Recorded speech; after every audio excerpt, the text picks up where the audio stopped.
అంటే పొద్దున్న లేచిన దగ్గర నుంచి భగవంతుని స్మరణలో ఉండాలా? అసలు ఎవరిని స్మరించుకోవాలి? ఏ రకంగా స్టార్ట్ చేయాలి డే అనేది? చూడండి, ఒక రోజు మనకు వచ్చింది అంటే అది భగవంతుడి యొక్క కృప వల్లే కదండి. అవును. ఈరోజు మనకి ఈ జన్మ వచ్చింది అని అంటే స్వామిని స్మరించాలి. హరి హరి హరి హరి అని అంటాం మనం. హరి అష్టకము అని అంటాం అనమాట. హరినామస్మరణతో ప్రారంభం చేయాలి రోజు అని చెప్తారు. భగవంతుడికి, మన ఆచార్యులకి, గురువులకి అందరికీ ఒకసారి నమస్కారం చేసుకోవాలి. పృథ్వీని నమస్కరించాలి, ఎందుకంటే ఆవిడ మన జనని. కానీ ఆవిడ మనల్ని భరిస్తుంది కదండి. మనం ప్రతిరోజు అడుగు పెడుతూ ఉంటాం పృథ్వీ పైన, వివిధ రకములైన కృత్యములు చేస్తూ ఉంటాం అనమాట. కాబట్టి ఫస్ట్ లేవంగానే, ఎంతమందికి అలవాటు ఉందో లేదో తెలియదు కానీ ఫస్ట్ లేవంగానే భూమాతను స్మృశించాలి. శ్లోకములు ఉన్నాయండి, శ్లోకములు నేర్చుకోగలిగితే నేర్చుకోండి. కానీ ఆ భావన, అమ్మా నీ పైన అడుగు పెడుతున్నాను కదా, మమ్మల్ని క్షమించు, మమ్మల్ని రక్షించు అనే ఒక భావనతో మనము నేలని స్పృశించి నమస్కరించుకోగలిగితే అది చాలా అద్భుతమైన విషయం అనమాట. దాని తర్వాత మనం భగవంతుని స్మరించి పృథ్వీని స్పృశించి నమస్కరించుకొని మన గురువులకి, ఆచార్యులకి నమస్కారం చేసుకొని, మీకు ఒక విషయం చెప్తాను. అన్నిటికంటే ముందు 2 అక్షరాలతో ప్రారంభమయ్యేది రోజు పూర్వకాలంలో, హరి అని. ఇప్పుడు కూడా 2 అక్షరాలతో ప్రారంభం అవుతుంది, కాఫీ అని. కరెక్ట్. కాఫీ అనకుండా పక్కన పెట్టి హరి అనటంలో నిద్ర లేవాలి. ఓకే. నిద్ర లేచిన వెంటనే స్నానం ఆచరించాలి. మీకు ఒక విషయం తెలుసునండి, స్నానం అనేది సనాతన ధర్మంలో చాలా ముఖ్యమైన విషయం. మనము చాలామందికి అర్థం కాదండి, స్నానం లేకుండానే రోజును ప్రారంభం చేసేయటము, వంటింట్లోకి వెళ్ళిపోవటము, తర్వాత టిఫిన్ చేసేయటము, ఇలాంటివన్నీ చేస్తూ ఉంటారు. చాలా పెద్ద తప్పది. మనం ప్రొద్దున లేవంగానే భగవంతుని స్మరించుకొని ముందు చేయవలసింది స్నానము. స్నానంలో కూడా గంగే చ యమునే చైవ గోదావరి సరస్వతి నర్మదే సింధు కావేరి జలేస్మిన్ సన్నిధిం కురు, అన్ని నదులను కూడా గంగా జలమును, యమునా జలమును మనం స్మరించుకొని స్నానం ఆచరించాలి. మీకు ఇంకొక విషయం చెప్తాను, చాలామందికి తెలియని విషయం. మన ధర్మం మనకి చెప్తుంది, స్నానం ఆచరించేటప్పుడు వస్త్రం లేకుండా స్నానం ఆచరించకూడదు. మనము ఒక బట్ట కట్టుకొని స్నానం చేయాలి. అది ఆ నీటికి, ఆ దేవతకి మనం ఇచ్చే గౌరవం అన్నమాట.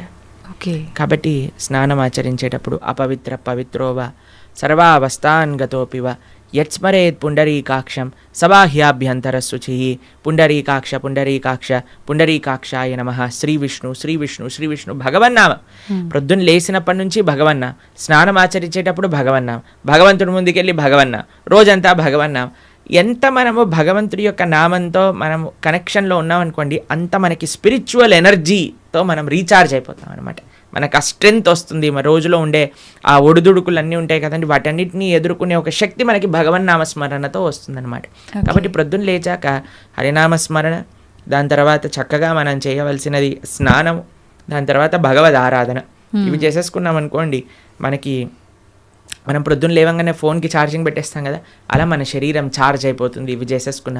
దాని తర్వాత రోజులో ఉండే మన కార్యక్రమాలన్నీ కూడా మనం చేసుకుంటూ ఉండొచ్చు అనమాట. ఓకే.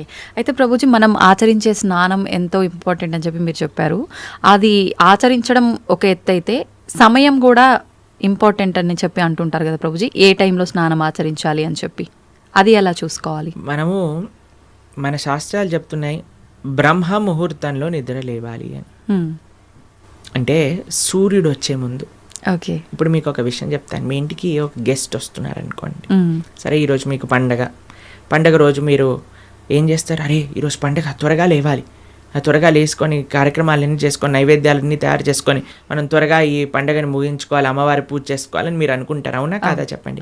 లేదా ఒక గెస్ట్ వస్తున్నారు అనుకోండి, సపోజ్ మీ గురువు గారు రేపు మీ ఇంటికి వస్తున్నారు అన్నారు అనుకోండి. మీ గురువు గారు ఇంటికి వచ్చాక బయట నాక్ చేశాక మీరు లేచి స్నానం చేసి రెడీ అవుతారా, లేదా ఆయన వచ్చే ముందే అన్ని సదుపాయాలన్నీ కూడా సక్రమంగా చేసుకొని పెట్టుకుంటారా చెప్పండి? వచ్చే ముందే చేస్తాం, అంతే కదండి. ఎవరైనా గెస్ట్ వచ్చినా, మన ఇంటి గురువులు వచ్చినా ఎవరో ఒకళ్ళు అలా చేసుకుంటాం కదా. సూర్య భగవానుడు ప్రత్యక్షంగా మనకి భగవంతుడి యొక్క స్వరూపం మనకి దర్శనమిస్తున్నారు. ఆయన ప్రతిరోజు ఉదయించే ముందే మనం నిద్ర లేవాలి, దాన్ని బ్రహ్మ ముహూర్తము అని అంటారు. సూర్యోదయం కంటే ముందు మనం నిద్రలేచి మన యొక్క స్నానాది కార్యములన్నీ పూర్తి చేసుకొని మనం రెడీగా ఉండాలి సూర్యుడిని స్వాగతించడానికి. మన యొక్క భగవన్నామ స్మరణ చేసుకుంటూ మనం రెడీ అయిపోతాం అనమాట. అందుకే సంధ్యావందనాది కార్యక్రమములు మనం ప్రొద్దున పూట, మధ్యాహ్నం పూట, సాయంకాలం పూట 3 పూటలు చేస్తాం అనమాట. ఆయన ఎవరికి చేస్తున్నాము అని అంటే సూర్యమండలంలో మధ్యలో ఉన్న భగవంతుడికి మనం చేస్తున్నాము. కానీ ఆయన మనకి భగవంతుడిని దర్శింపజేసే ఒక ప్రత్యక్షమైన క్యారియర్. ఓకే, కాబట్టి మనం ఆయన వచ్చే ముందే మనం నిద్ర లేవాలి. ఆయన రాకముందే మన యొక్క నిత్య కృత్యములన్నీ కూడా పూర్తి చేసుకొని మనము ఆధ్యాత్మిక కార్యక్రమంలో నిమగ్నమై ఉండాలి. ఓకే, మీరు చూడండి, ప్రొద్దున పూట లేవటం అనేది అటు మన ఆరోగ్యరీత్యా, అలానే సామాజిక పరంగా, అలానే మన ఆధ్యాత్మికంగా, శారీరకంగా, అన్ని మానసికంగా అన్ని విషయములలో మనకి మంచి చేస్తుంది. అందుకే early to bed and early to rice keeps a man healthy, wealthy and wise అని అన్నారు. కాబట్టి ప్రొద్దున పూట బ్రహ్మముహూర్తంలో నిద్ర లేచి స్నానం ఆచరించవలే. ఇది ప్రతి సనాతన ధర్మానికి సంబంధించిన వారు తప్పక ఆచరించాల్సిన ఒక పద్ధతి. ఓకే, అయితే ప్రభుజీ మనం మాట్లాడుకున్న దాంట్లో ఇంకొకటి భగవంతుడి ఆరాధన. చాలా వరకు అంటే ఇంట్లో మగవారు పూజ చేస్తేనే మంచి ఫలితం పొందుతారు అని చెప్పి ఈ మధ్య కాలంలో చెప్తున్నారు. కానీ ఎక్కువగా ఆడవాళ్ళే పూజ చేస్తుంటారు. అసలు నిజంగా ఆడవాళ్ళే పూజ చేయాలా, మగవారు చేయొచ్చా? అసలు మగవారు చేయాల్సిన కార్యక్రమాలు ఏంటి ఆధ్యాత్మిక పరంగా? ఎవరిని ఎవరెవరు ఉద్ధరింపబడాలి అని అనుకుంటారో, ఎవరెవరికి భగవంతు అనుగ్రహం కావాలనుకుంటున్నారో వాళ్ళు చేయాలండి. మీకు ఒక విషయం చెప్తాను. ఒక మగవాడు పూజ చేసిన, ఆరాధన చేసిన, పుణ్యం చేసిన, పునస్కారం చేసిన దాంట్లో ఉండే 50% ఆడవారికి వెళ్తుంది. ఓకే, ఎంత? 50%. 50%. ఏదైనా పాపం చేశాడు అనుకోండి, దాంట్లో 1% కూడా ఆడవారికి రాదు. అదెలా ప్రభుజీ? మరి పుణ్యం అయితే పుణ్యం 50% వెళ్తుంది, పాపంలో వెళ్ళదు. ఓకే, స్త్రీ చేసిందనుకోండి పుణ్యం 1% హస్బెండ్కి రాదు, 100% ఆవిడ దగ్గరే ఉంటుంది. స్త్రీ ఏదైనా పాపం చేసిందనుకోండి, దాంట్లో 50% హస్బెండ్కి వెళ్తుంది. ఇది ఒక బంపర్ ఆఫర్ అనమాట, మన శాస్త్రాలు ఇచ్చింది. బాగుందా మీకు? బాగా అనిపిస్తున్నట్టుంది మీకు. శ్రీ ప్రభుపాదుల వారు ఒక దగ్గర ప్రస్తావన చేస్తారు, everybody has to fly their own plane అంటారు. మనకి అంబరీష మహారాజు గారి వృత్తాంతంలో వస్తుంది. అయినా ప్రొద్దున లేవంగానే నిరంతరము కూడా భగవంతుడి యొక్క ఆరాధనలో, ఆయన చేతులన్నీ కూడా భగవంతుడి యొక్క పూజలో, పాదాలు భగవంతుడి యొక్క ఆలయ ప్రదక్షిణలో, మనసు భగవంతుని చింతించటం. సవై మన కృష్ణ పదార విందయో వాచాంసి వైకుంఠ గుణానువర్ణనే కరే హరేర్మందిరమార్జనాదిషు అని ఆయన యొక్క దినచర్య మొత్తం చెప్తారనమాట. ఇక్కడ వారి భార్య ఆరాధనకి నీళ్లు తెచ్చి తేవడానికి హెల్ప్ చేసినా సరే ఆయన అనేవారట, నా పూజ నేను చేసుకుంటాను, మళ్ళీ నీ పూజ నువ్వు చేసుకో. ఆయన అన్ని సదుపాయాలు సమకూర్చుకొని, ఎందుకంటే చూడండి భగవంతుడితో మనకుండే రిలేషన్షిప్ ఎక్స్ట్రీమ్లీ పర్సనల్ అండి. స్వామి మన తండ్రి, స్వామి మన తల్లి. ఇప్పుడు చూడండి మీకు ఒక విషయం చెప్తాను. మన ఇంట్లో ఎవరిదైనా పుట్టినరోజు ఉందనుకోండి, మనం ఏం చేస్తాం? ఒకసారి మాకు ఈ సంఘటన ఎదురైందనమాట. నేను మా తమ్ముడు కలిసి మా అమ్మగారికి గిఫ్ట్ ఇవ్వాలి అంటే, మా తమ్ముడు అన్నారు, నువ్వు నీ గిఫ్ట్ ఇవ్వు, నేను నా గిఫ్ట్ ఇస్తాను. ఎందుకంటే అమ్మకి నీ గిఫ్ట్ వేరే, నా గిఫ్ట్ వేరే. ఎందుకంటే మన ఇద్దరికి అమ్మ కదా, కాబట్టి అమ్మతో నాకుండే రిలేషన్షిప్ ఒకటి, మా తమ్ముడికి ఉండే రిలేషన్షిప్ ఒకటి, అంతేనా? అయితే మేమిద్దరం అనుకున్నాం, సరే నేను నాకు తోచింది, నాకు ఇష్టం ఉన్నట్టుగా నేను చాలా బాగా పెయింటింగ్ చేసేవాడిని అనమాట, డ్రాయింగ్ చేసేవాళ్ళం అనమాట. అయితే నేను ఇచ్చేస్తాను, నేను ఏదో ఒకటి స్కెచ్ చేసిస్తాను అంటే, మా తమ్ముడు అన్నాడు, నేను ఏదో ఒకటి తయారు చేస్తాను, ఏదో ఒక బొమ్మ లాంటిది ఏదో ఒకటి తయారు చేస్తాను, ఇస్తాము అని ఇద్దరం వేరు వేరు చేసి ఇచ్చామన్నమాట. అంటే ఎందుకు అని అంటే, మనకి మన ప్రేమను వ్యక్తపరచుకునే మార్గం ఒకటి, ఒక ఇంట్రెస్ట్, ఒక టాలెంట్, ఒక way of expressing hour love ఉంటుంది, అంతే కదా? అలానే భగవంతుడితో కూడా ఒక భర్త తన కర్తవ్యం, అరే నేను భగవంతుడి యొక్క మార్గంలో, నాకు భగవంతుడు అవసరము, అందరికీ భగవంతుడు అవసరమే కదండి. ఆయన అందరికీ తండ్రి, తల్లి, పిత, పరమాత్మ అందరికీ ఆయనే. కాబట్టి మనం ఎలా ఆలోచించాలి అని అంటే, ఒక హస్బెండ్ తన ఆరాధన తాను చేసుకోవాలి, ఒక వైఫ్ తన ఆరాధనలోకి సంబంధించిన విషయములని సమకూరుస్తుంది, వంట చేసిస్తుంది, పూలమాలలు కట్టిస్తుంది.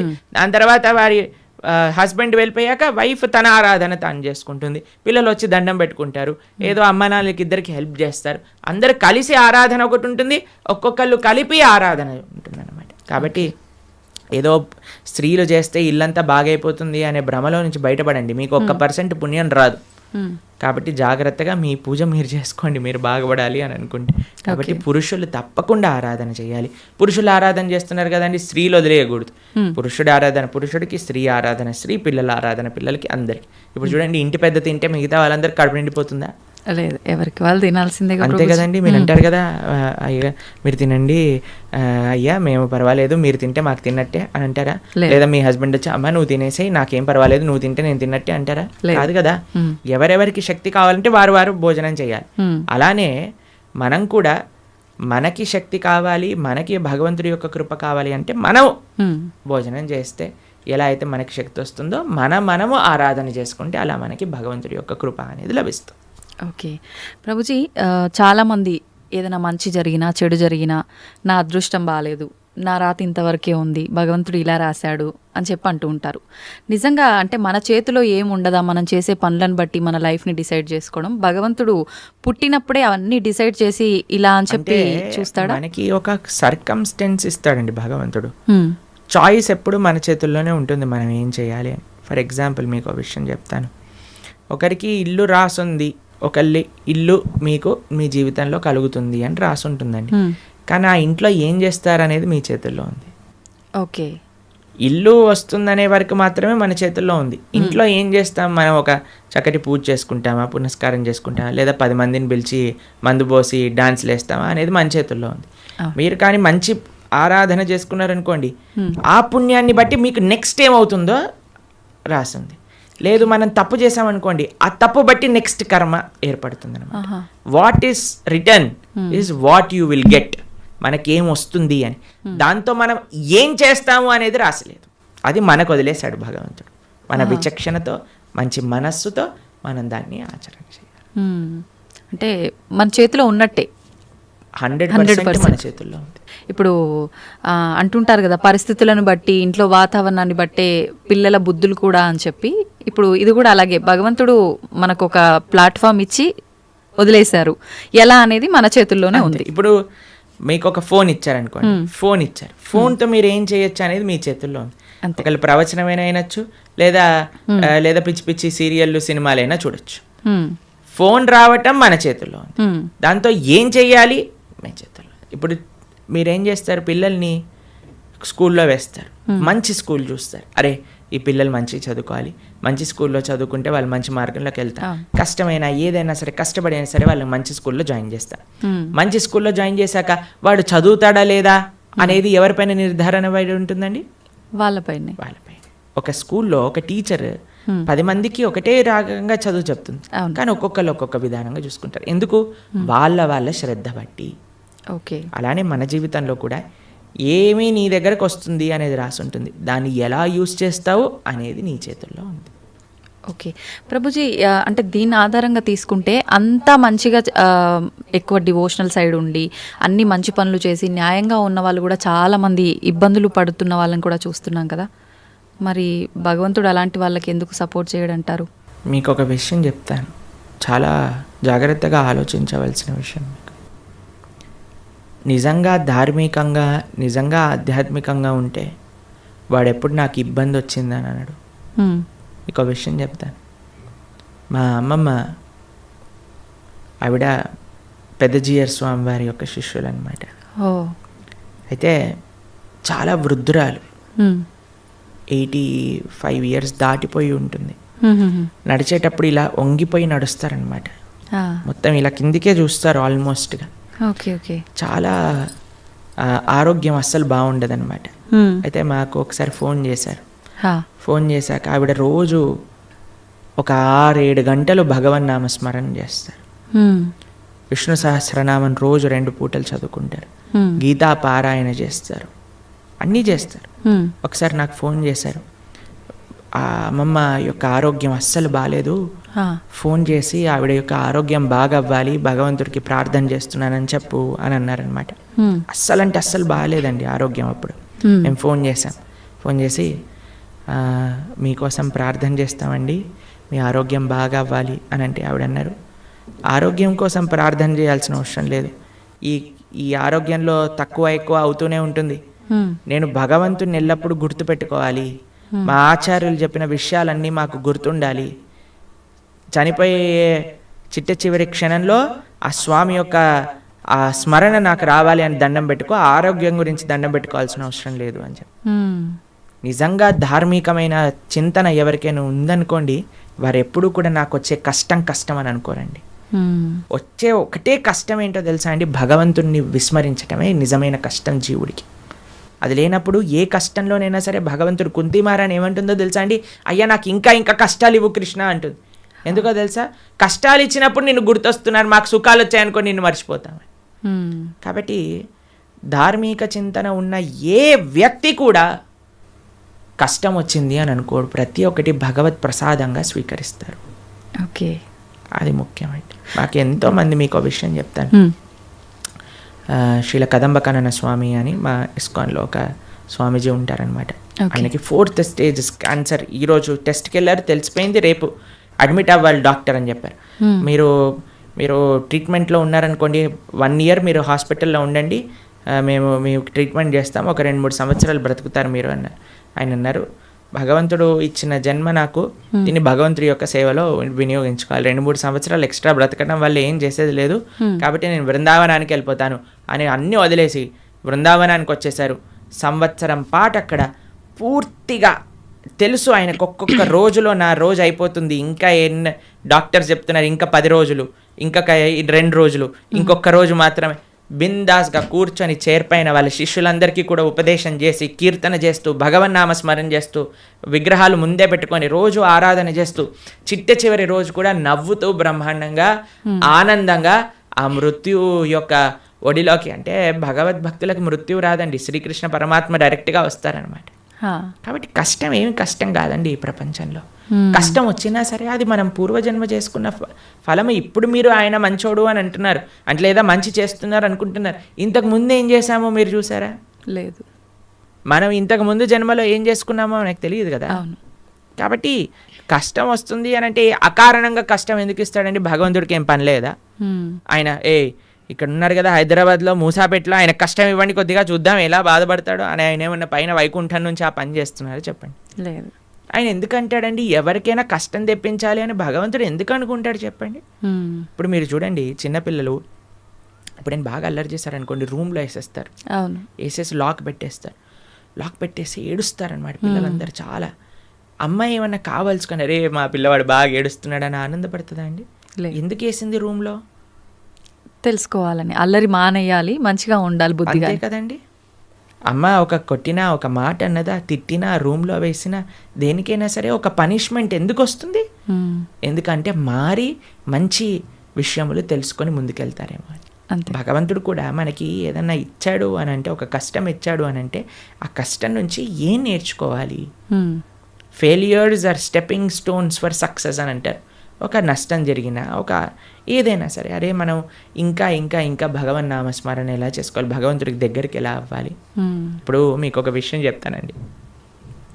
బృందావనంలో లాస్ట్ ఇయర్ మేము ఆ వీడియో చూస్తున్నాం అనమాట. యమునా నది మొత్తం పొంగిపోయి బృందావనం మొత్తం కూడా మునిగిపోయిందనమాట. అందరు షాపులలోకి, ఇంట్లలోకి, అన్నిట్లోకి నీళ్ళు వచ్చేసాయి మొత్తం కూడా. అయితే ఇంటర్వ్యూ చేసే వాళ్ళు వెళ్తున్నారనమాట. వెళ్తూ టీవీ ఛానల్లో వాళ్ళు, ఏమనిపిస్తుందండి మీకు, ఏమనిపిస్తుందండి అంటే, ఓ బహుత్ మజా ఆ రహా హై, యమునా మహారాణి హమారే ఘర్ మే ఆ గయి హై అని ఆరతులు ఇస్తున్నారనమాట. వాళ్ళకి ఏమనిపించట్లేదు, వాళ్ళ సామాన్లు కొట్టుకుపోయాయి, వాళ్ళ షాప్ పాడైపోయిందని, యమునా మహారాణి హమారే ఘర్ పధార్ రహీ హై, యమునా మహారాణి హమారే షాప్ మే ఆ గయి హై, అందరు కీర్తన పెట్టుకొని డాన్స్ వేస్తున్నారు అనమాట. చూడండి, అదే మన ఇంట్లో నీళ్ళు వచ్చాయనుకోండి, ఈ గవర్నమెంట్ గలీజ్ది, ఇది ఇట్లా అయిపోయింది, అది అలా అయిపోయింది అని మనం ఏడుస్తూ ఉంటాం. చూసే విధానం అండి జీవితంలో. ఒకటి కష్టం వచ్చినా, నష్టం వచ్చినా భగవత్ ప్రసాదంగా ఉన్నాం అనుకోండి, ఏం పెద్ద కష్టం లేదు. కానీ పరమాత్మ ఎవరికి కష్టం ఇవ్వాలి అని అనుకోరు. మన యొక్క పూర్వజన్మ ఫలితం మనకు ఒక విధంగా వచ్చిందనుకోండి, దాన్ని స్వీకరించాలి. తండ్రి ఐ అక్సెప్ట్ అని ముందుకెళ్ళాలి. ఓకే ప్రభుజీ, ఇప్పుడు మీరు చెప్పినట్టుగా అమ్మమ్మ గారి విషయం అయితే కానీ, గురువు గారి విషయం ఒకటి చెప్పారు, అదైతే ఏంటి, ఇప్పుడు యమునా నది గురించి చెప్పింది. ఇంత ప్రశాంతంగా కష్టం వచ్చినా ఇది కష్టం కాదు, అది కూడా భగవంతుడి కృపే, ఆయన అనుగ్రహమే అని చెప్పి దాన్ని సుఖంగా భావించాలి అని అంటే నిజంగా అసలు అంత ఈజీగా ఎలా సాధ్యపడుతుంది? ఈ కుటుంబ జీవనంలో ఉన్న వాళ్ళకి ఇదంతా ఎంత ఆధ్యాత్మికంగా ఉన్నా సాధ్యపడుతుంది అంటారా? చెప్పిన వాళ్ళందరూ కుటుంబ జీవితం ఉన్నారు, కానీ ఎక్కడో కొంతమంది, అందరికీ అలా సాధ్యపడాలంటే చాలా ఈజీ అండి. భగవంతుడి పైన నమ్మకం ఉండాలి, అంతే, ఇంకేం అవసరం లేదు. ఇప్పుడు మీకు ఒక విషయం చెప్తానండి. మీ డాటర్స్ ఉన్నారు, మీ డాటర్స్కి మా అమ్మ నాన్న నాకు చేసింది మంచి అని అనుకుంటే మీరు ఏమన్నా సరే వాళ్ళు యాక్సెప్ట్ చేస్తారు, మీ మాట వింటారు. వాళ్ళు అనుకున్నారనుకోండి, మా అమ్మకి ఏం తెలుసు నా గురించి, నాకు బాగా తెలుసు, నాకు ఏది మంచో ఏది చెడు అని అంటే మీరు ఏమంటారండి మీ పిల్లల్ని చూసి? అరే ఇంత చిన్న పిల్లలు రా, మీకేం తెలుసు మంచి చెడు అంటే ఏంటో, అదే అనుకుంటాం కదా. కాబట్టి మనకి ఎలా తెలుస్తుందండి మంచి అంటే చెడు అంటే ఏంటి అని? అరే భగవంతుడి పైన, అరే భగవంతుడికి తెలియదు ఉంటుందా చెప్పండి? లేదు. స్వామి మనల్ని సృష్టించిన వ్యక్తి, ఆయనకి తెలియదా అండి మనకి మంచి ఏది చెడేది అని? ఆయన పైన నమ్మకం ఉండాలంటే, స్వామి మారోబి రాకోబి, నువ్వేం చేసినా నాకు మంచి చేస్తావు, నమస్కారం అనండి, అంతే. ఇంకా ఏం జరిగినా సరే మనం దాన్ని తీసుకోగలము. ఆ భక్తి, ఆ శరణాగతి భగవంతుడి పైన ఉండాలంతే. ఓకే ప్రభుజీ, మన హిందూ ధర్మం విషయానికి వస్తే కొన్ని కోట్ల దేవతలు రకరకాల రూపాలుగా ఆరాధిస్తారు. ఎందుకని? భగవంతుడు ఒక్కడే కదా, ఇన్ని రూపాలుగా ఎందుకు ఆరాధించాలంటారు? భగవంతుడు ఎన్నో రూపాల్లో లేడండి, భగవంతుడు ఒక్కడే. గోవిందం ఆది పురుషం తమహం భజామి. ఆ స్వామి ఇప్పుడు చూడండి, మన కంట్రీ తీసుకున్నాం అనుకోండి, ఒక ప్రైమ్ మినిస్టర్ ఉంటాడు. ఆ ప్రైమ్ మినిస్టర్ యొక్క క్యాబినెట్లో మిగతా మంత్రులు ఉంటారనమాట. ఆ మంత్రుల యొక్క ఆఫీస్లో చాలా మంది పనిచేస్తూ ఉంటారు. ఇదంతా కలిపి మనం ఒక గవర్నమెంట్ అంటాం, అంతేనా? అలానే భగవంతుడు ఒక్కడే ఉంటాడు, ప్రైమ్ మినిస్టర్ ఒక్కడే ఉన్నట్టుగా భగవంతుడు ఒక్కడే ఉంటాడు. ఆయన యొక్క మినిస్ట్రీలో చాలా మంది మంత్రులు ఉంటారనమాట. ఒకడు వాటర్ డిపార్ట్మెంట్, వరుణుడు చూసుకుంటాడు. తర్వాత హోమ్ మినిస్ట్రీ ఇంద్రుడు చూసుకుంటాడు. లేదా మెయింటెనెన్స్ ఒక డిపార్ట్మెంట్, డిస్ట్రక్షన్ ఒక డిపార్ట్మెంట్, ఫైర్ ఒక డిపార్ట్మెంట్, ట్రెజరీ, ఫైనాన్స్ ఒక డిపార్ట్మెంట్. అట్లా ఒక్కొక్క దేవత దగ్గర ఒక్కొక్క డిపార్ట్మెంట్ ఉంది. దాని కింద చాలా మంది పనిచేస్తూ ఉంటారు. కానీ స్వామి ఏం చేస్తుంటారు? స్వామి ఇవన్నీ పట్టించుకోడండి పెద్దగా. స్వామి యొక్క పాదాలకు ఉండే ఒక ధూళి యొక్క కణం యొక్క కాంతి ప్రపంచాన్ని మొత్తం నడిపించేది, అంత శక్తి భగవంతుడి దగ్గర ఉంది. భగవంతుడు ఏం చేస్తాడు? కేవలం తన భక్తులతో తాను లీలలు చేస్తూ ఉంటారనమాట. తన భక్తుల యొక్క ప్రేమను ఆస్వాదన చేస్తూ ఉంటారు. స్వామి పెద్దగా సృష్టి చేసి, పద ఈరోజు భూమిని సృష్టి చేద్దాం, పద ఇక్కడ ఇది చేద్దాం, అది చేద్దాం, ఆయన ఏం పట్టించుకోడు.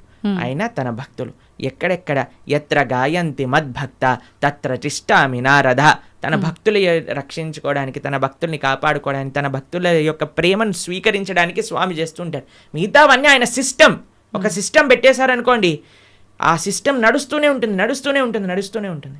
అలా భగవంతుడి యొక్క మినిస్ట్రీలో ఎంతో మంది దేవతలు ఉన్నారు. ఆ దేవత ఆ పని చేస్తూ ఉంటుంది. భగవంతుడు ఒక్కడే, దేవతలు చాలా మంది. దేవతలందరూ కూడా భగవంతుడి కింద ఆయన యొక్క సేవ చేస్తూ ఉన్నారనమాట. అది విశేషం. ప్రభుజీ, పుట్టుక చావు ఈ రెండు సృష్టి ధర్మం అందరికీ తెలిసిన విషయమే. పుట్టినప్పుడు ఎంతైతే సంతోషపడతామో, మరణం సంభవిస్తుంది అని తెలిసినప్పుడు అంతే ఎక్కువగా బాధపడతాం. అయితే కొంతమందికి ఇందాక మీరు చెప్పినట్టుగా ముందే డాక్టర్లు డిసైడ్ చేస్తారు ఇన్ని రోజుల కంటే ఎక్కువ బ్రతకరని.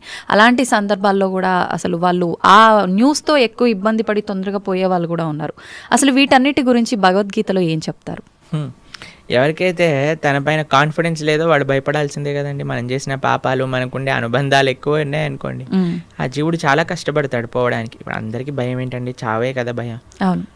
రోగం రాకూడదు, తర్వాత ముసలి వాళ్ళు అవ్వకూడదు, అందుకే కదా ఎక్కడొచ్చిన వైట్ హెయిర్ వచ్చేసిన పెయింట్ వేసేస్తాం.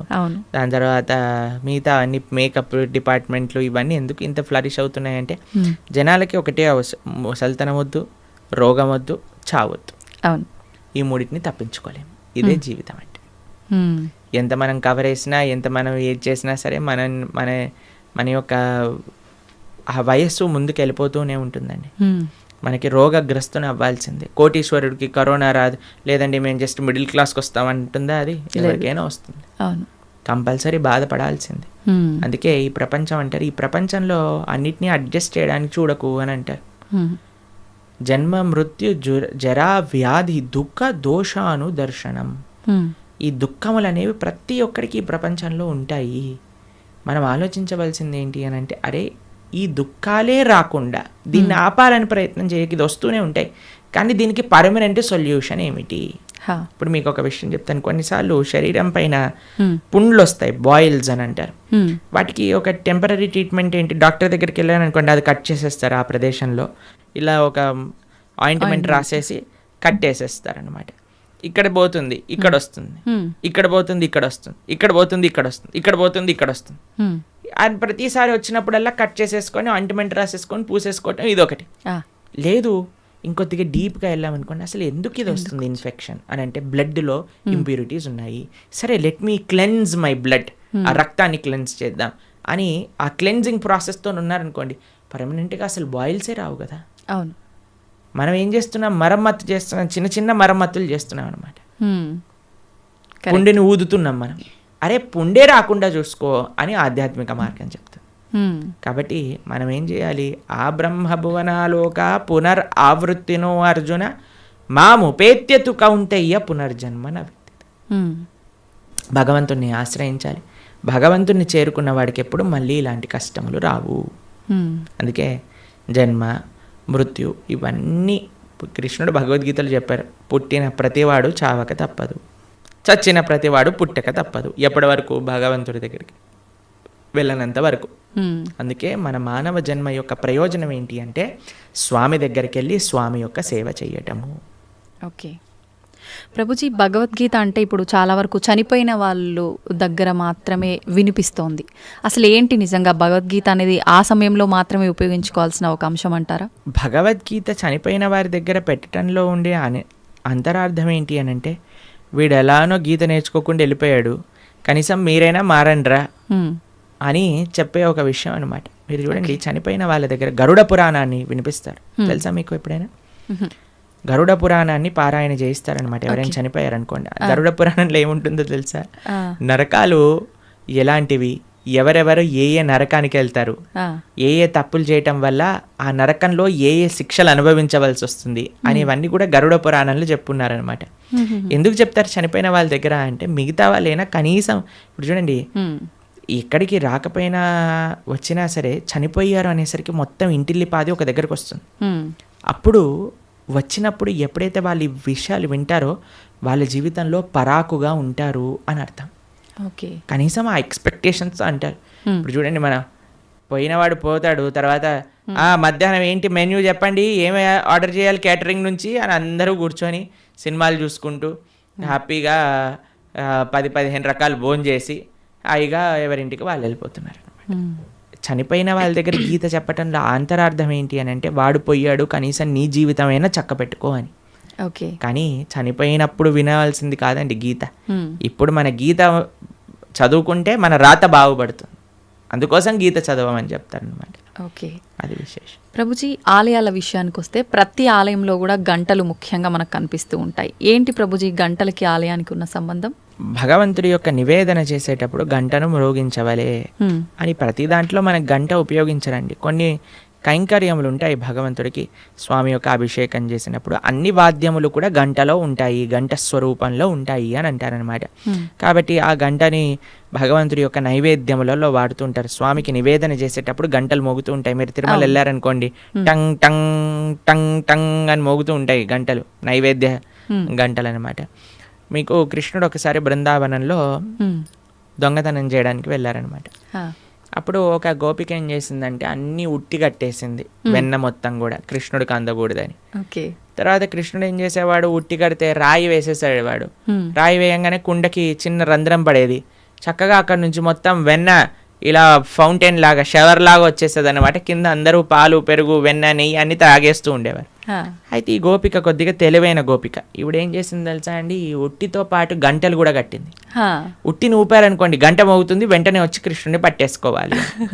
తర్వాత కృష్ణుడు అన్నాడు, సరే వెయ్యండి, ఒకళ్ళ పైన ఒకళ్ళు నించోండి అనగానే ఒకళ్ళు ఉన్నారు. కృష్ణుడు పైకి ఎక్కాడు, పైకి ఎక్కగానే గంటలు చూశాడనమాట.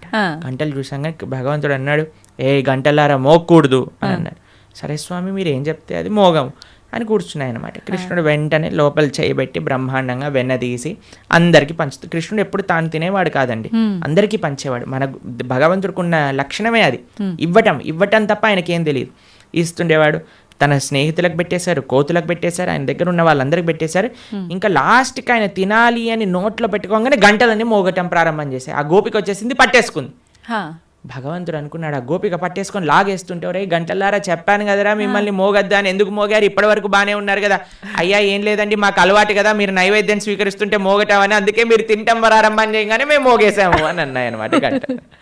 కాబట్టి అందరికీ కూడా భగవంతుడి యొక్క సేవలో వినియోగించుకోవాలి అనే ఒక లక్షణం ఉంటుందన్నమాట.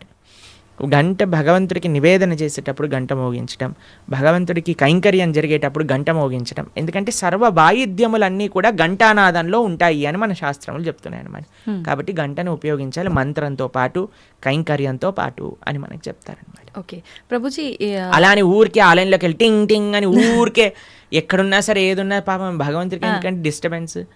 కాబట్టి మనం వచ్చామని ఆయన గంట మోగిస్తేనే మన వైపు చూడడు. మనం మంచి చేస్తే ఆయన నువ్వు గంట మోగించినా సైలెంట్గా ఆలయం బయట నుంచి భగవంతుని చూసినా ఆయన మనల్ని చూస్తారు. ఎందుకంటే ఆయన చెప్పిన మాట వింటున్నాం కాబట్టి.